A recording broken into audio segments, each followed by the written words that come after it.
بسم اللہ الرحمن الرحیم نحمدہ ونصلی علی رسولہ الکریم اما بعد۔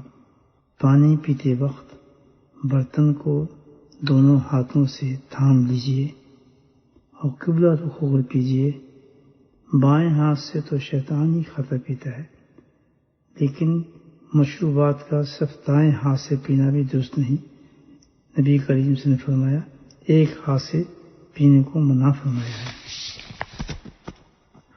زاد المعاد۔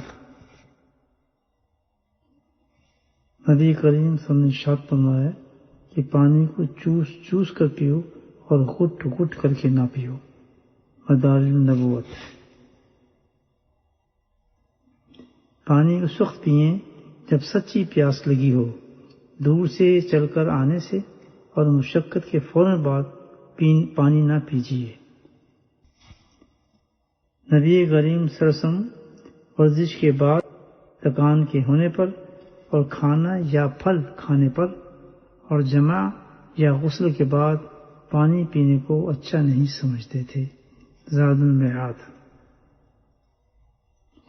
جب تک کھانا ہضم کے قریب نہ ہو پانی نہیں پینا چاہیے، کیونکہ کھانے کے بعد پانی پینا خلاف سنت ہے اور مضر ہضم بھی ہے، خصوصاً اگر پانی گرم ہو یا زیادہ سرد ہو، کیونکہ یہ دونوں صورتیں بہت زیادہ نقصان دہ ہوتی ہیں۔ مدارج النبوت، زاد المعاد۔ اللہ پاک ہمیں نبی پاک صلی اللہ علیہ وسلم کی پیاری پیاری سنتوں پہ عمل کرنے کی توفیق نصیب فرمائے۔